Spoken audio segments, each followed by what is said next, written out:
what a difference 6 months make then. Well, we shouldn't go too much into the cliches. We know what happened down there back in May. And we've all seen what happened today, I would imagine, which is probably why you want to know my verdict on it. Norwich have lost 1-0. The goal came from Conor Hurahan late in the second half. Slightly against the run of play, mostly because Norwich had most of the run of play for this afternoon. Had some really good opportunities without always doing enough to take advantage of them. When they did, it was either Tom Heaton or a truly remarkable block from Douglas Luiz in the second half. So I don't really know how he kept the ball out.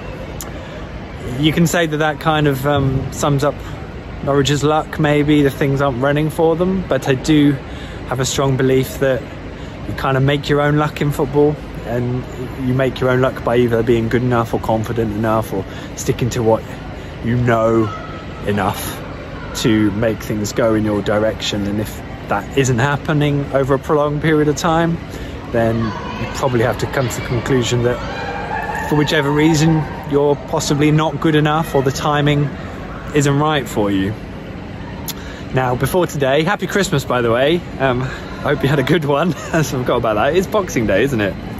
Yeah, I hope you had a really good day. I did, thanks for asking. I think what I'd kind of said to myself in the build-up to this game was, realistically, with the position Norwich are in and what they would need to do, that I would really want to see them win this game, as well as the two home games coming up the other side of the Spurs game, and they are at home to Crystal Palace and then Bournemouth, mainly because I'm desperate to see Norwich take some points off the team around them. And we can all sit here and say Norwich now need to win 8 games between now and the end of the season to really stand a chance of surviving, but it's the gap now to the other teams. I think it's 8 points now. Norwich are bottom, by the way, because I think Watford drew today, so Norwich are bottom. But I think it's then Bournemouth, the next team, or the lowest team out of the bottom 3, who have played 19 games, and they're 8 points clear of Norwich. And I think realistically, and having spoken to some of the players coming out of the mix zone or listening to them speak in a lot of cases, didn't really need to sort of quiz them too much. I felt.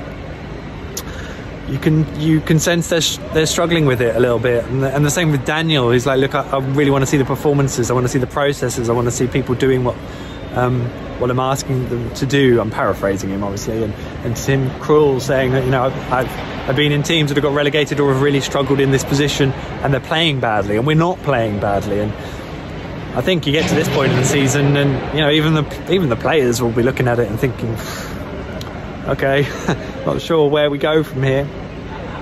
And they might, in the circumstances, put in a really excellent performance against Tottenham, and it might be one of those that they've created at Carrow Road already this season, and they're certainly more than capable of it if they play well.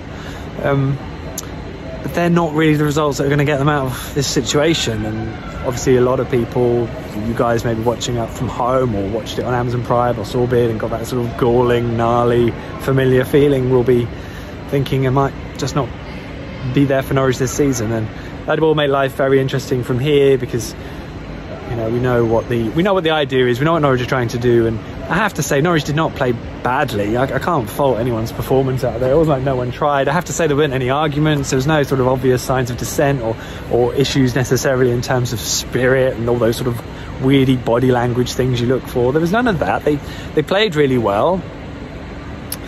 I do personally think, watching Teemu Pukki, that whether it's the injections, meaning that his feeling in his foot isn't quite what it was, or it's in the back of his mind, or some way it's affecting him, but to me he has not looked anywhere near as sharp since he injured his toe at Leicester.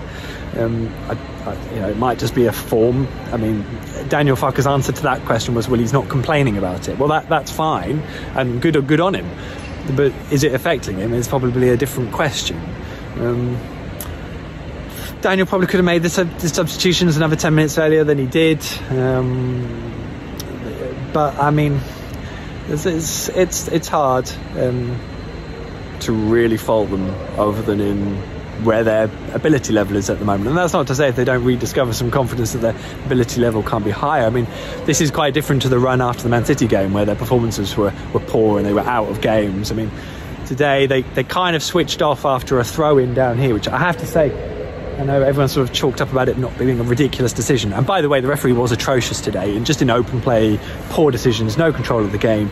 The bookings count was just fairly bizarre. But I thought that Tom Tribal conceded the throw.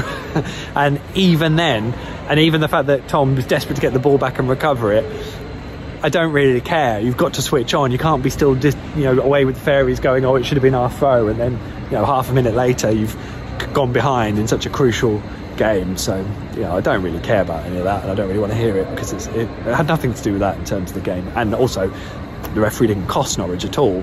He was just rubbish today, I thought, from watching the pattern and the power and the game, and just the way it goes, isn't it, sometimes? But there we go.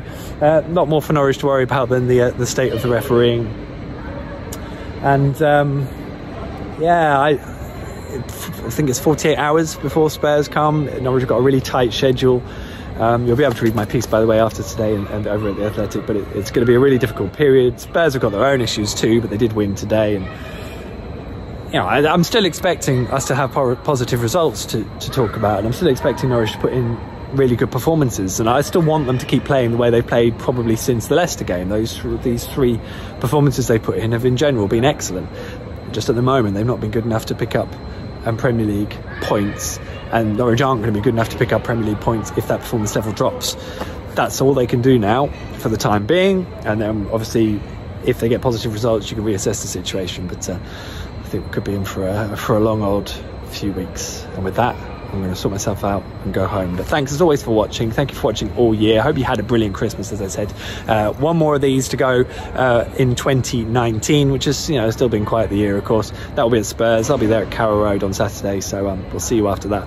Keep an eye on theathletic.com. If you're watching this on Boxing Day, 60% off all day. There's also a code for 40% off after that. Just look in the notes and you'll be able to see it. If you're watching on Facebook, feel free to comment and share and do what you will and like it. If you're watching on YouTube, then please subscribe to the channel and do all those things. I always read all the comments. And if you're watching on Instagram, oh, hello. See you on Saturday. In the meantime, take it easy, enjoy what's left of your Christmas and your turkey or vegan alternative, should you be so inclined.